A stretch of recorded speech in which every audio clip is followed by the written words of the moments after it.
Hello friends, welcome back on our channel. So friends, आपण study करतोय ते म्हणजे रोटेशनल डायनामिक्स या चॅप्टरची.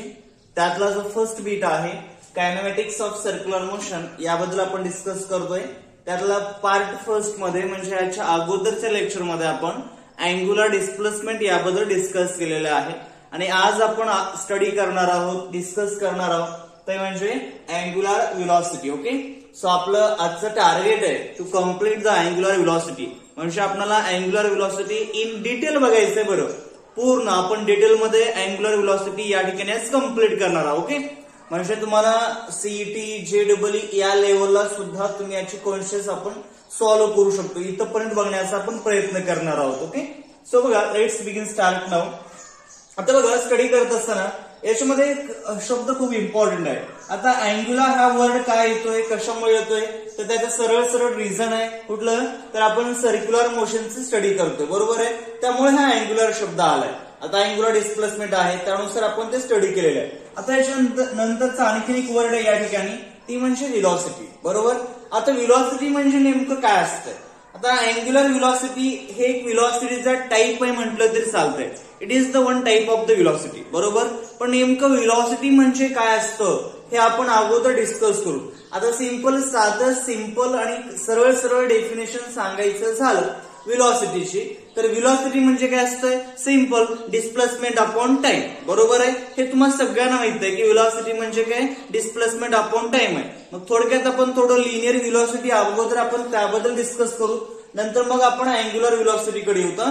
नेमकं तुम्हाला व्हेलॉसिटी म्हणजे काय असतंय हा नेमका कन्सेप्ट जर कळला तर हा कन्सेप्ट आपल्याला ऑटोमॅटिकली सहज आपल्या लक्षात येऊन जाईल. ओके, सो बघा, आता आपण अगोदर स्टार्टिंगला व्हेलॉसिटी बद्दल डिस्कस करू. नेमकं व्हेलॉसिटी म्हणजे काय असते. ओके, त्याच्यामध्ये लिनियर व्हेलॉसिटी हा मेन भाग आहे.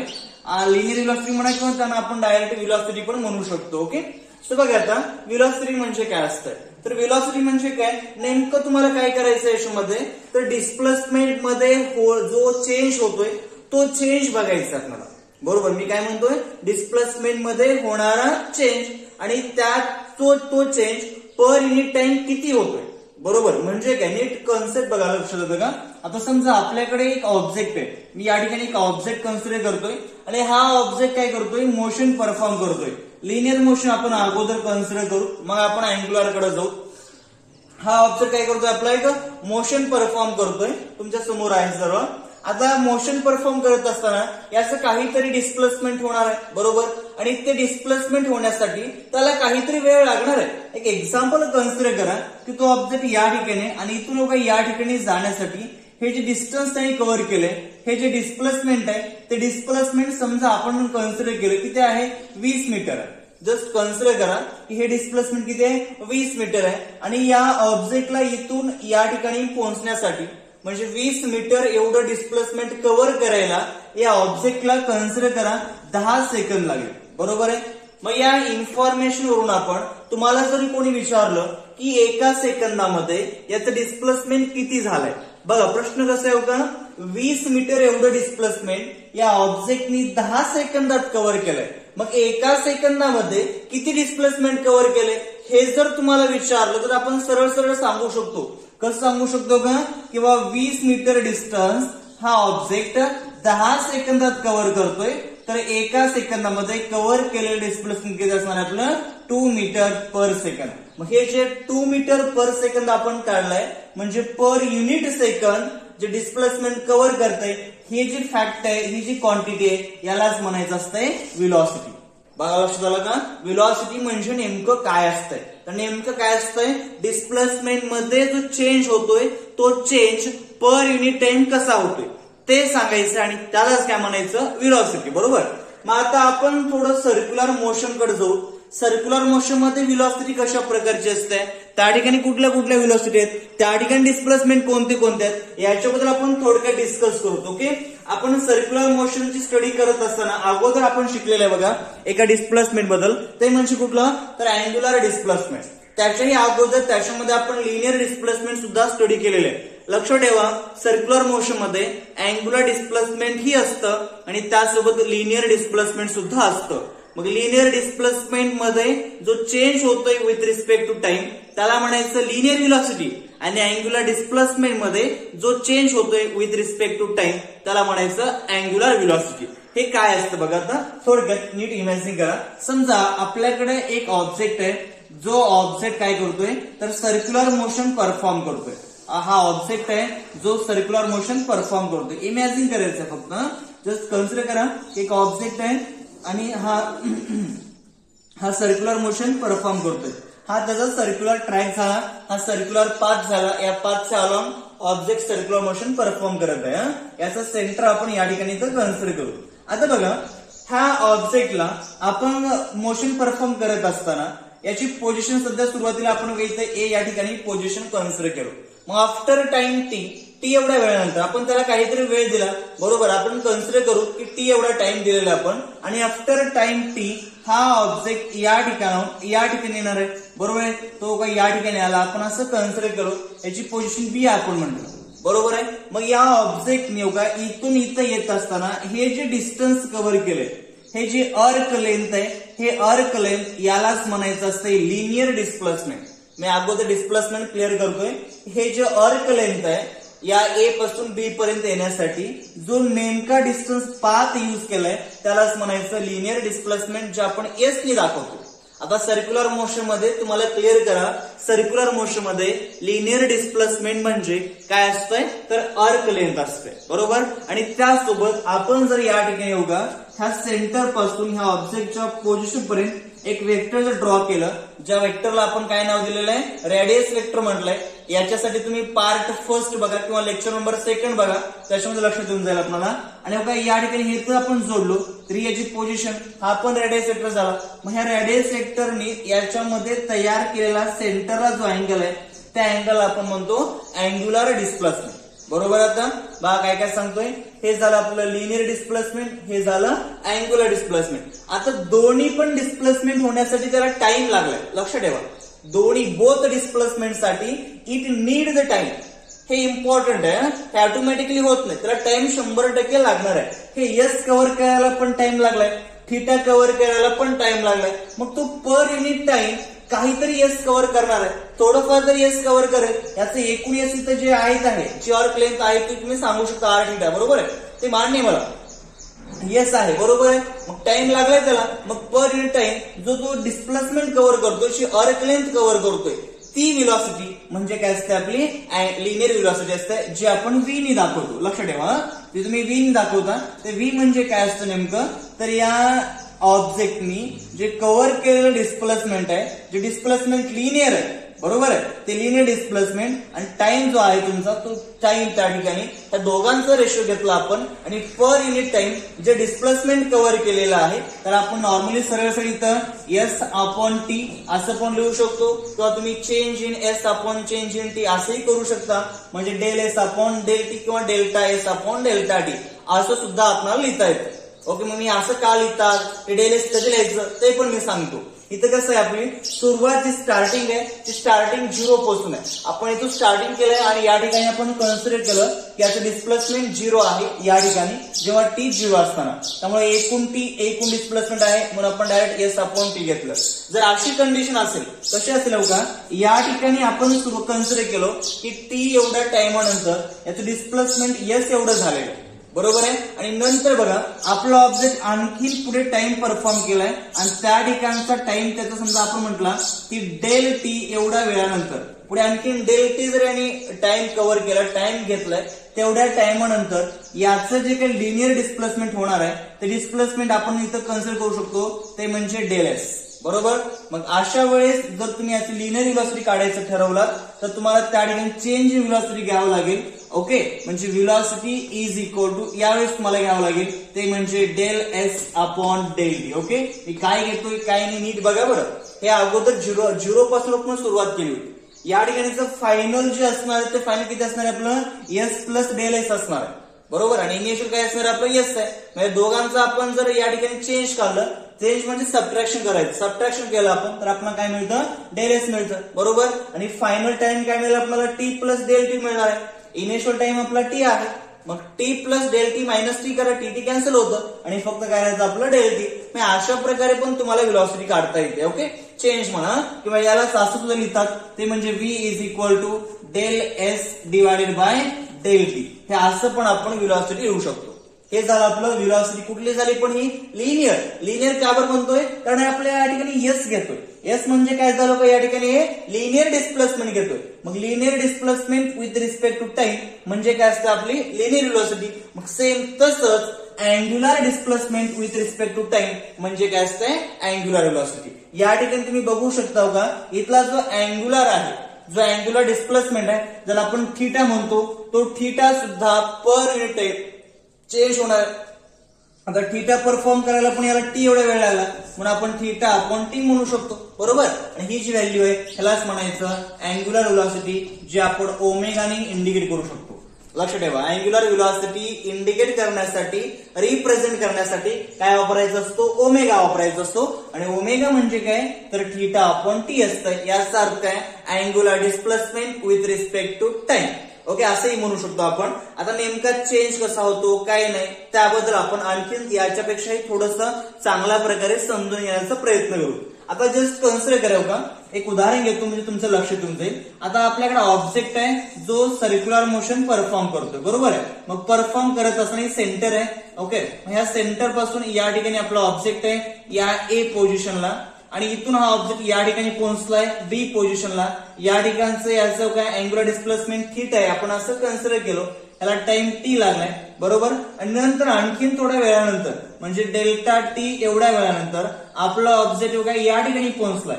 मग इथं याला या ए पासून जो इथपर्यंत येण्यासाठी टाइम लागलेला आहे ते टाइम किती असणार आहे आपला टी प्लस डेल टी एवढा असणार आहे. बघा कळतंय का ए पासून बी पर्यंत यायला टी एवढा वेळ लागलाय.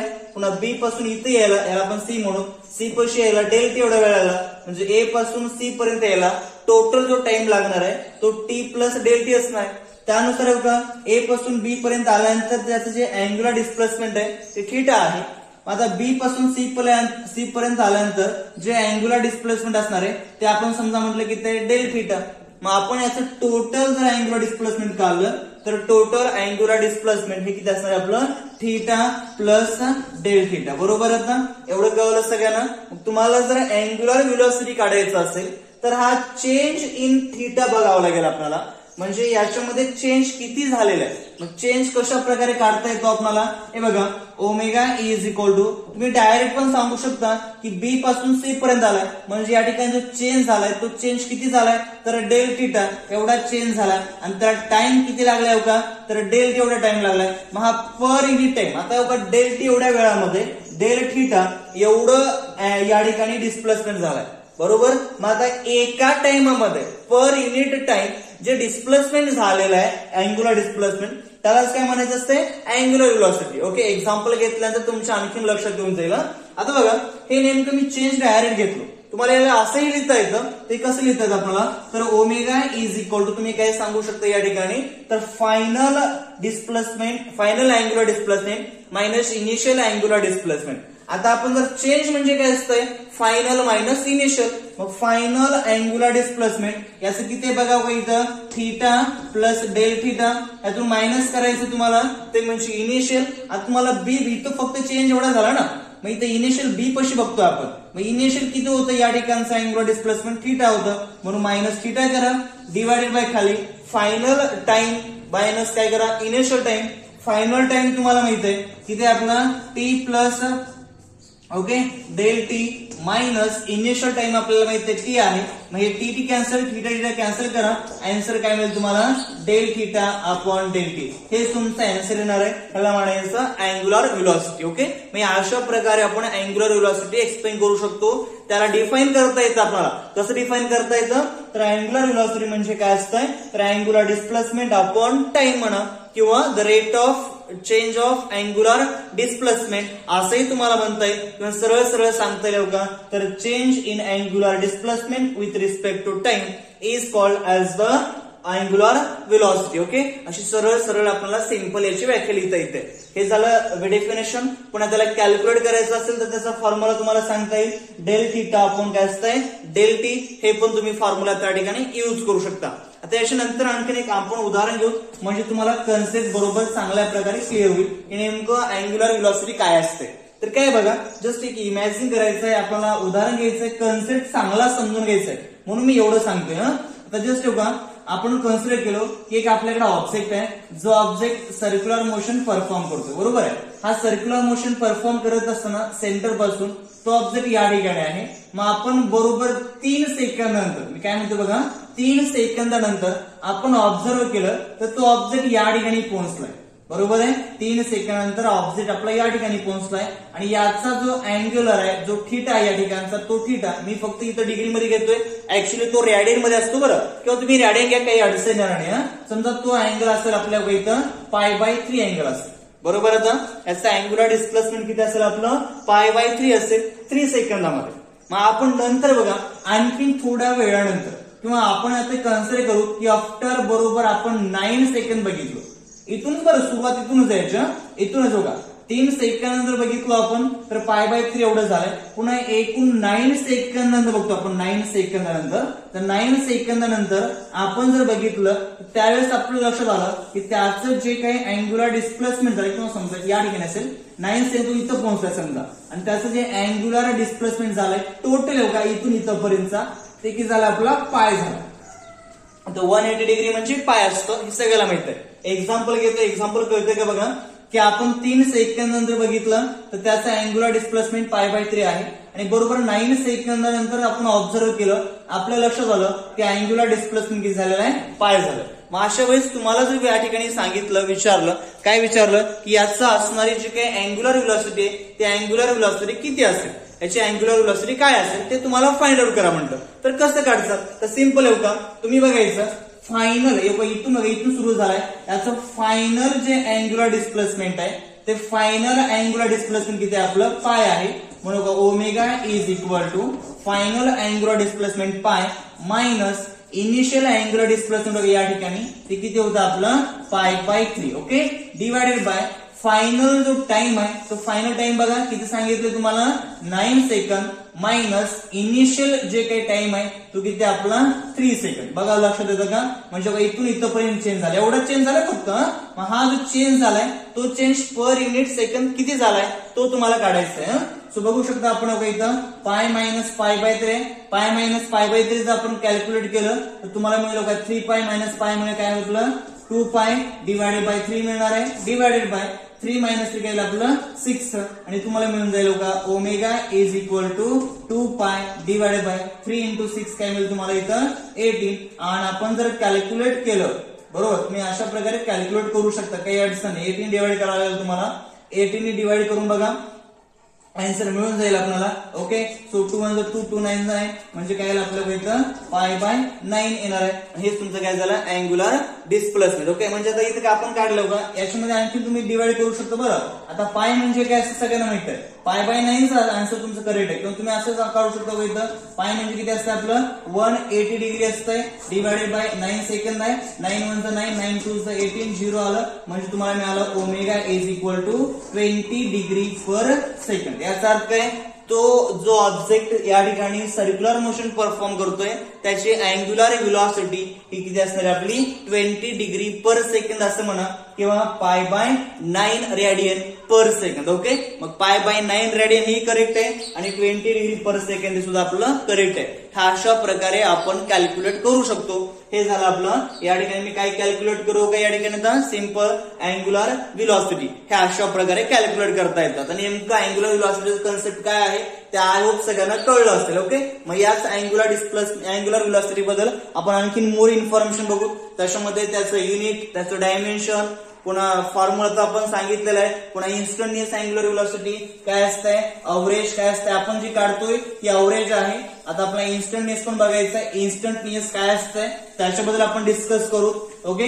त्यानंतर त्याचा फॉर्म्युला, डायमेन्शन या पण गोष्टी आपण या ठिकाणी क्लिअर करू. नंतर लिनियर आणि अँग्युलर यांचं रिलेशन सुद्धा आपण याच लेक्चर मध्ये बघणार आहोत, ओके. सो बघा आता काय सांगतोय पुढे इम्पॉर्टंट माहिती. तर याच्यामध्ये बघा आपण अवरेज काढलं, आता जे काढलं नीट बघा, अवरेज आणि इन्स्टंटेनियस काय असतं ह्या दोन गोष्टीला चांगल्या प्रकारे समजून घेण्याचा प्रयत्न करा की अवरेज म्हणजे काय आणि इन्स्टंटेनियस म्हणजे काय.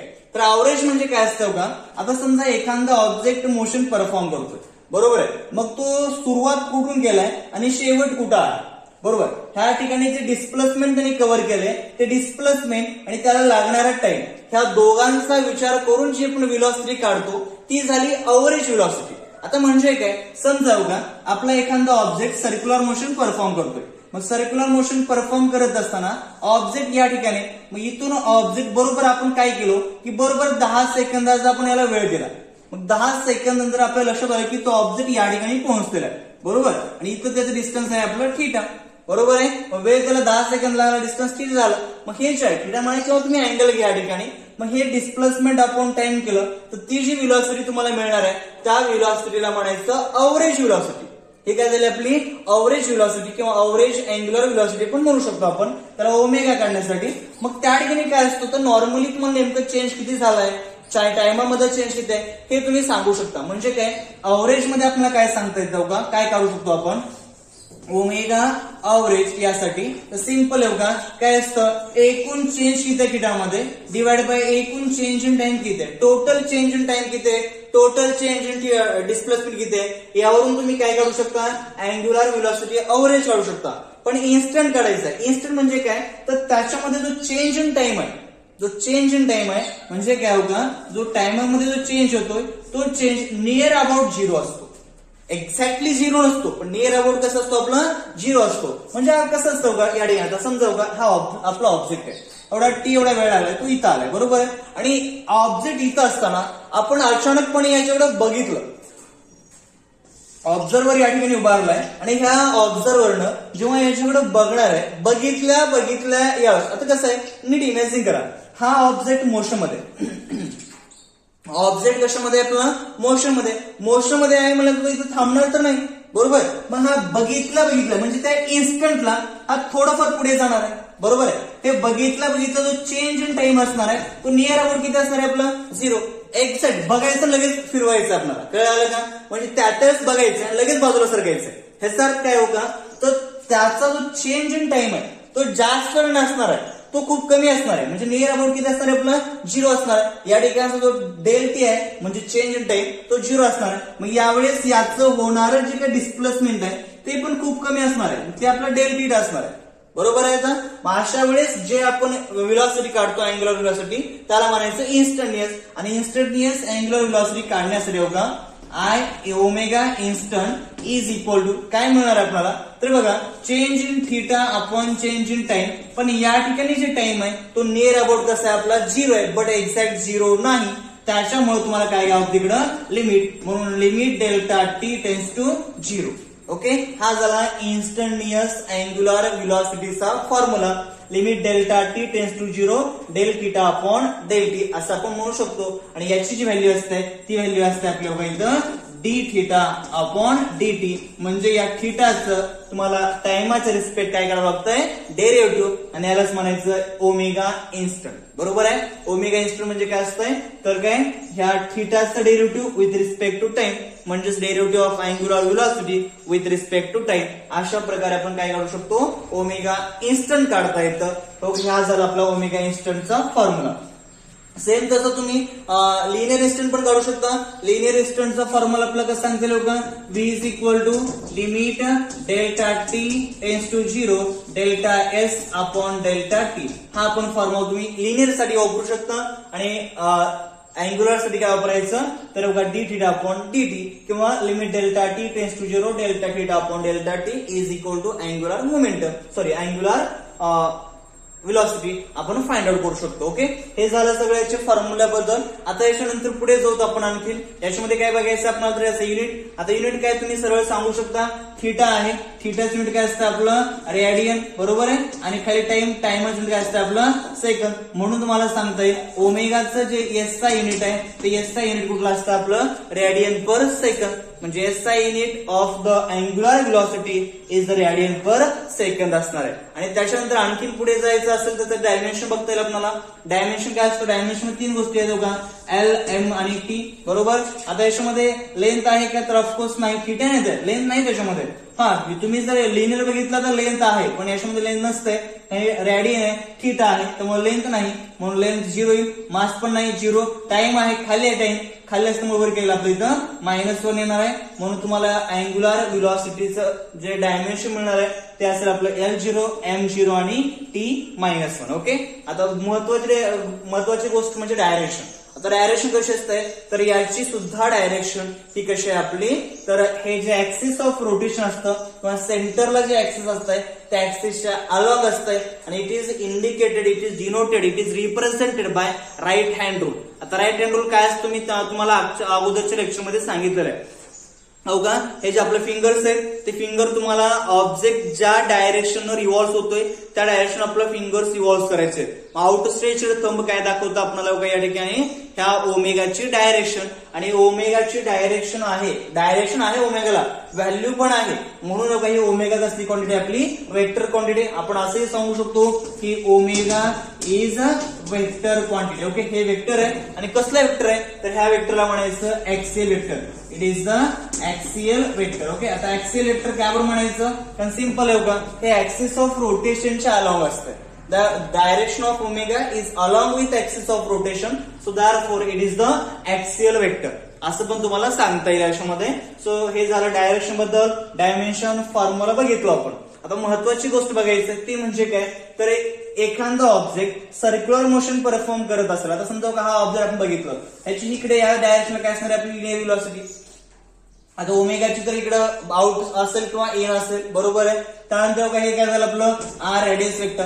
मग हे व्ही जे आहे ज्याला आपण लिनियर व्हेलॉसिटी म्हणतो, ती लिनियर व्हेलॉसिटी आणि ओमेगा जे सेंटरला असते ओमेगा ज्याला आपण अँग्युलर व्हेलॉसिटी म्हणतो, ह्या दोघांचं रिलेशन काय आहे, त्या दोघांचं रिलेशन तुम्हाला बघायचं आहे. आणि या दोघांचं रिलेशन बघत असताना त्यांच्या रिलेशन मध्ये आपलं काय काय सांगताय, तर सिंपल आहे का, आपल्या सगळ्यांना माहित आहे, आपण अगोदर रिलेशन बघितलं आहे, तर एस इज इक्वल टू काय असतं आपलं आर इंटू थीटा असतं, बरोबर आहे. मग आपण काय केलो की या दोन्ही पण साईडला S is equal to R into theta आहे, मला मान्य आहे, बरोबर आहे. मग हा फॉर्म तुम्ही युज करा किंवा नॉर्मली आपल्या सगळ्यांना माहित आहे, आपण शिकलेलं बघितलेलं आपण का, तर व्ही इज इक्वल टू वर तुम्हाला समोर फॉर्म्युला लिहिलेला आहे, व्ही इज इक्वल टू असतं का limit delta T tends to 0 delta S आपण खाली काय असतं आपलं डेल्टा टी असतं. मग डेल्टा एस एस बरोबर आहे, इथं आर थीटा असेल तर डेल्टा एस बरोबर केलं आपलं R into delta theta. R मध्ये डेल्टा येणार आणि आर कॉन्स्टंट असतंय. ओके, मग तुम्हाला इथं डेल्टा एसच्या जागी काय लिहिता येईल आपल्याला आर इंटू डेल्टा थीटा लिहिता येईल. ते जर आपण लिहिलं तर व्ही इज इक्वल मिळेल आपल्याला limit delta T tends to 0 R into delta theta. Okay, divided by खाली मिळेल आपल्याला डेल्टा टी, आर कॉन्स्टंट आहे लिमिटच्या बाहेर काढा, सो व्ही इज इक्वल मिळेल आपल्याला R into limit delta T tends to 0 delta theta upon delta T. आणि आपण शिकले हो का limit delta T tends to 0 delta theta upon delta T is equal to काय असतं आपलं ओमेगा. म्हणून काय या ठिकाणी आपण ओमेगा लिहू शकतो आणि ओमेगा लिहिल्यानंतर तुम्हाला मिळेल काय रिलेशन या ठिकाणी सरळ सरळ V is equal to R into omega. So it is the relation between linear velocity and angular velocity. आपल्याला सांगता येईल linear velocity and angular velocity यांच्यामधलं रिलेशन हे काय आपलं V is equal to R omega. Okay, so अशा प्रकारे आपण लिनियर व्हेलॉसिटीचा अँग्युलर व्हेलॉसिटी जो कॉन्सेप्ट आहे तो कॉन्सेप्ट जवळपास पूर्ण बघितलेला आहे. याच्याबद्दल आणखीन माहिती आहे बघायचं आपल्याला, ते म्हणजे टाइम पिरियडच्या फॉर्म मध्ये, पिरियडिक टाइम मध्ये, ते आपण आपल्या नेक्स्ट पार्ट मध्ये बघणार आहोत. या पार्ट मध्ये आपण काय काय बघितलो, तर सगळ्यात अगोदर अँग्युलर व्हेलॉसिटीचे definition, the rate of change of angular displacement with respect to time असं सांगता येईल आपल्याला. त्याचा फॉर्म्युला आपण काय सांगितला, तर D theta upon D T हा बरोबर आहे इन्स्टंट साठी, अवरेज साठी delta theta upon delta T हा करेक्ट आहे. ओके, इन्स्टंट पण तुमच्या लक्षात आलं असं सगळ्यांच्या. त्यानंतर युनिट बघितलं, युनिट काय असतंय रेडियन पर सेकंद असतंय, डायमेन्शन L0 M0 T-1 बरोबर. आणि शेवटी रिलेशन बघितलो लिनियर व्हेलॉसिटी आणि अँग्युलर व्हेलॉसिटी यांचं रिलेशन, ते काय असतं आपलं V is equal to R omega. आणि ओमेगा इज इक्वल टू काय सांगतात आपल्याला व्ही अपॉन आर सांगतात.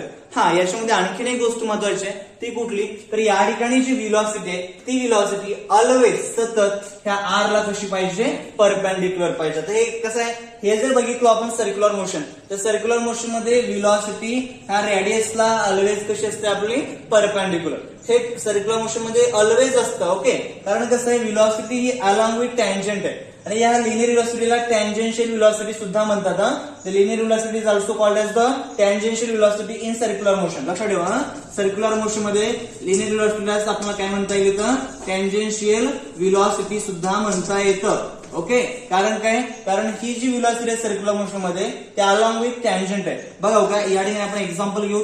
जर का हे सर्क्युलर मोशन असेल तर आपला ऑब्जेक्ट इथं असेल तर याची व्हेलॉसिटी या डायरेक्शनला आणि टँजंट असणार आहे. इथं असेल तर इथे या डायरेक्शनला असेल तर इट इज द टँजंट. इथं असेल ऑब्जेक्ट आपला तर या डायरेक्शनला हे टँजंट असणार आहे. सेंटर आपण जर रॅडियस ड्रॉ केलं तर रॅडियस ड्रॉ केल्यानंतर लक्षात येऊन जाईल की रॅडियस ऑलवेज ह्या व्हेलॉसिटीला ते कसं असतं, आपलं परपेंडिक्युलर असतंय. त्याच्यामुळं टँजेन्शियल व्हेलॉसिटी या ठिकाणी कशी असते, आपली परपेंडिक्युलर. म्हणून तुम्ही व्ही परपेंडिक्युलर हा सुद्धा या ठिकाणी रिलेशन सांगू शकता. ओके, म्हणजे एक्झॅक्ट सांगण्यासाठी याची गरज का बरं आहे, कशामुळे आहे, कारण कसं आहे अँग्युलर हे फक्त आणि फक्त आहे माहिती नाही, अँग्युलर ओमेगा असतो पण ओमेगा हा सर्क्युलर मोशन मध्येच असतो असं काही नाही.